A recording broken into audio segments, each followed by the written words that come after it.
Hello, welcome to another Tweedy Outdoors video. This is hopefully going to be a short one and probably not a very interesting one, but I've just come to my local bit of woods, or approximation thereof, and I thought I would do a quick bit of tarp practice. So this is a favourite sitting spot of mine. I thought I might try stringing up a tarp because there is a chance of rain in a bit.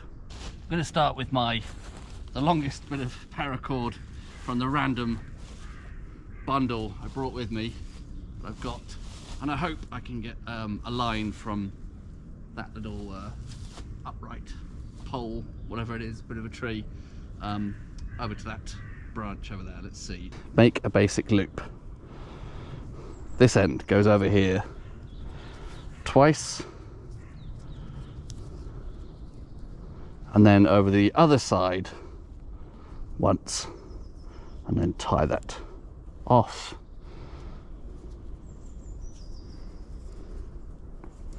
It's not exactly Ray Mears, is it? But that'll do.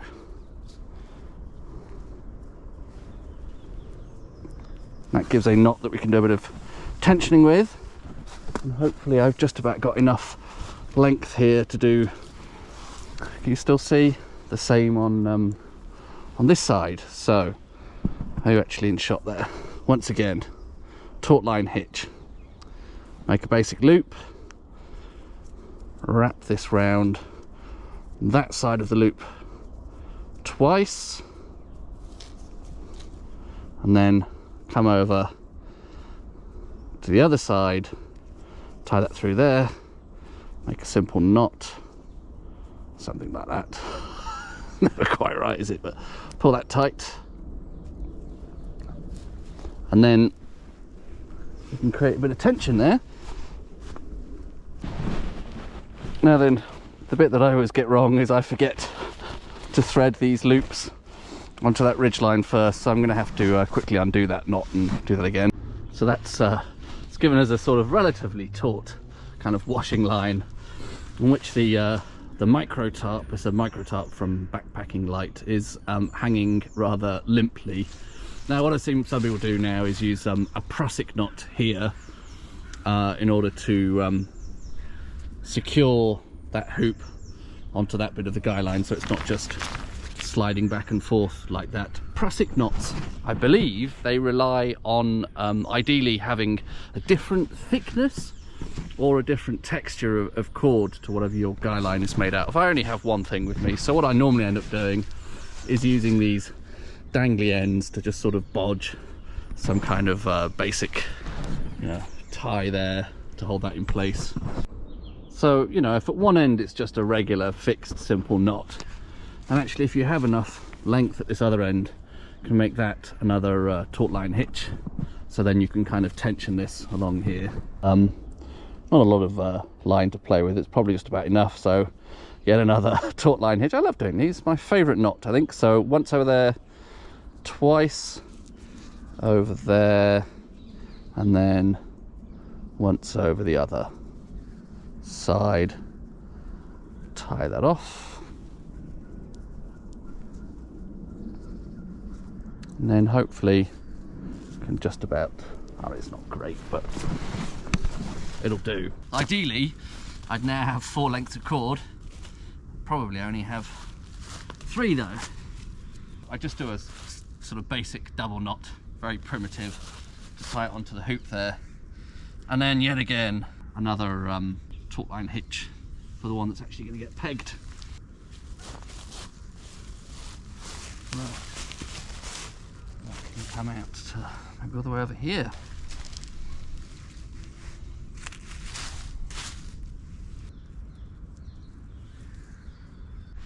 Right, well the bootlace is going to have to come off then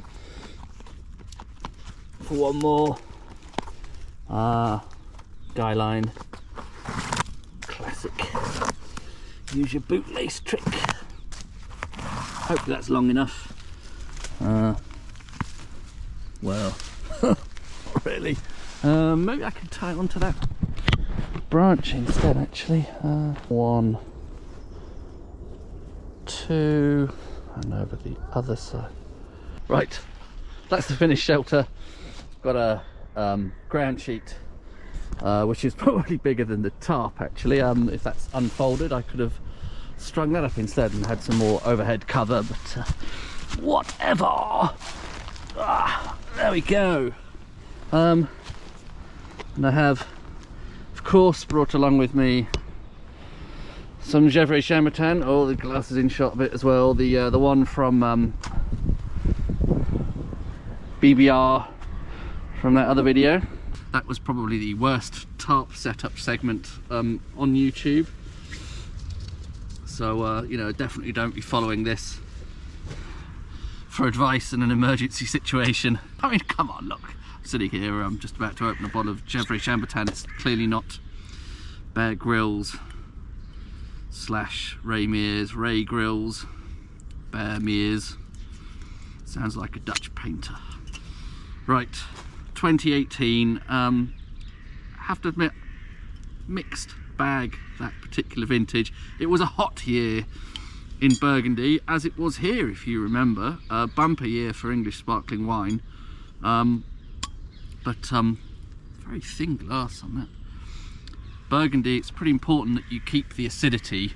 If it gets overly sweet and you end up with a bit of a jammy mess, nobody wants that. So how is this? So definitely on the fruitier side.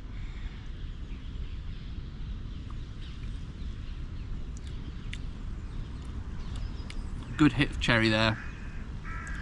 Surprisingly tannic, actually. Wow. Oh.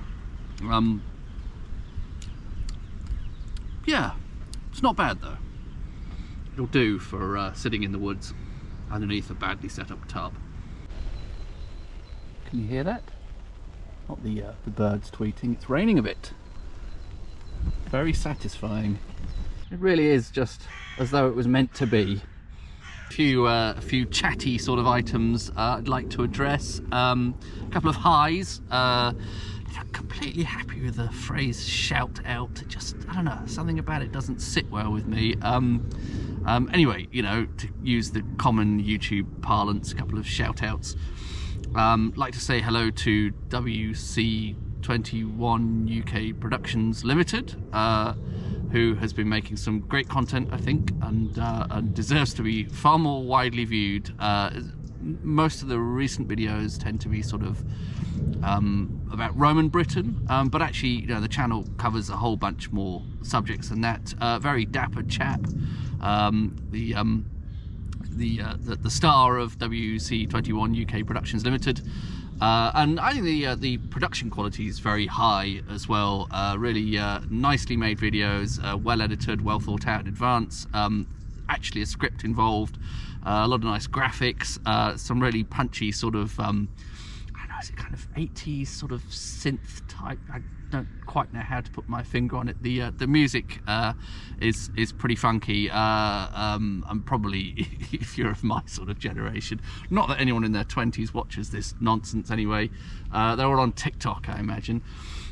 So I do heartily recommend you go and take a look at WC21 UK Productions Limited, probably some other words in the wrong. Anyway, there's a link somewhere around here.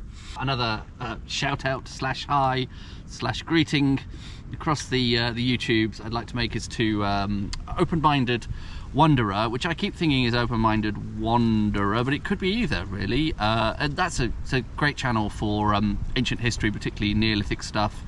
A lot of coverage of the sort of the non-obvious places. It's been a whole series of recent videos about the wider Stonehenge landscape that I've been finding really interesting. All these you know, bits of extra earthwork and monuments and sites are in the broader area around Stonehenge that I hadn't even heard of, and I thought, you know, I was vaguely familiar with it at least.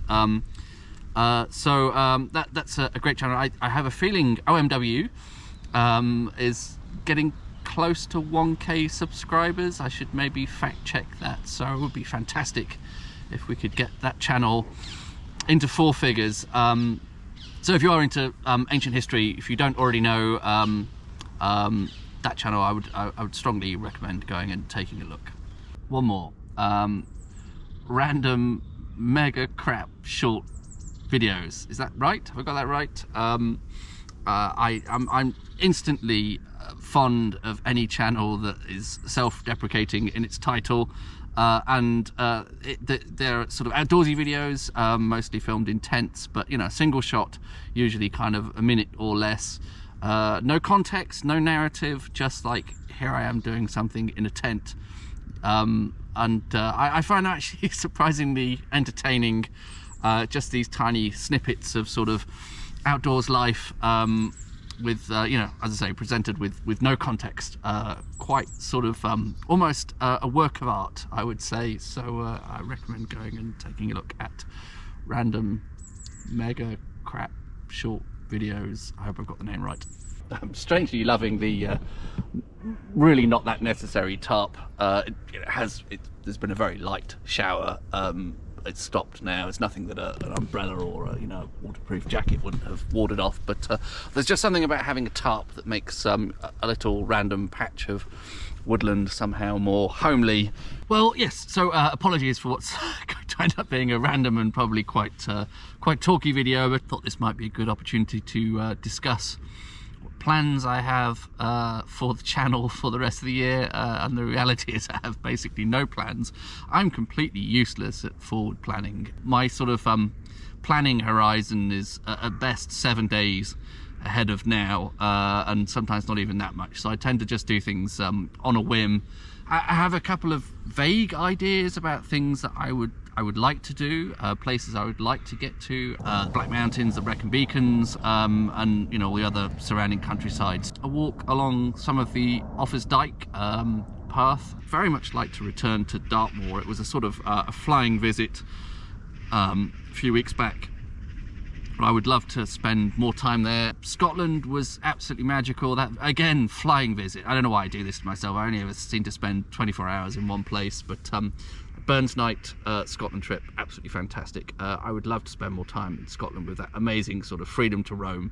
The South Dorset Ridgeway, also very much on my radar. Quite a lot of Neolithic stuff there apparently, so that sounds like a great site. So yeah, quite a lot of things I would like to get round to. You know, whether or not it will happen, who knows, within this year. The light's starting to fade now, which is probably a blessing in disguise, because I've been recording a lot of really kind of self-indulgent, chatty bits of video, which I will almost certainly not include in the final cut, because it was, you know, just sort of